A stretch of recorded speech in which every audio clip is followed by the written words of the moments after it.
You got to be able to take it, as a weather forecaster, and I'm third generation in this, right? And so like you've heard it all at this point.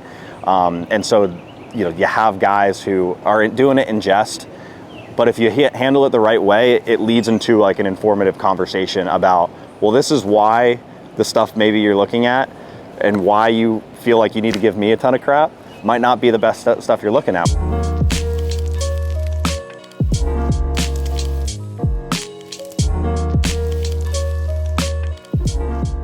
Apparently my great-grandfather was the town weatherman in Sicily. My grandfather was a graduate from Texas A&M, the meteorology department.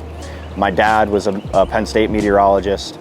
And I've been studying the weather since I was 2 years old. To be able to match my passions, which are, athletics and golf specifically, and then, try to get the best, weather communication and weather information to guys who manage unbelievable golf courses has been nothing short of a dream come true to this point.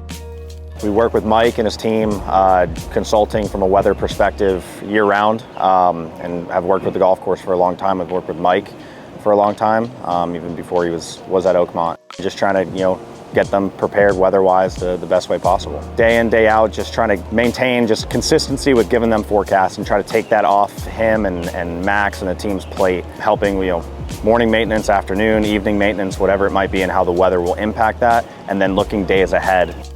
Prior to that, it was, we're trying to get some sprays in, the last couple of sprays in, what's the weather going to look like? Do we get enough drying time, stuff like that. So just across the board, a lot of different information, both short term and looking out longer term.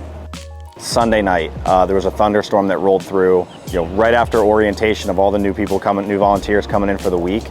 And we were trying to figure out, can we get out and do maintenance, and when will this thunderstorm be rolling in? And so Flash AI provides their First Strike product, which counts down literally when lightning will be detected in the area. And so not only are we detecting lightning, but we're predicting it to an unbelievable high degree of efficiency and accuracy. And so first text was 55 minutes out saying, hey, lightning will be in your area and that time, and 50 minutes later, we had the thunder going and we could see the lightning, and we had a storm roll through. And so, and then it told us that we were all clear and was able to get out and do some work. So that's really how Flash has been able to help to this point. Seeing the process that Mike and his team have put on has really given me a perspective as to like what is actually being done on the back end to make sure the golf course is ready. And so that gives me an idea if I'm off-site saying, this is the timing that they're going out and doing this, doing X, Y, Z when it comes to maintaining the golf course.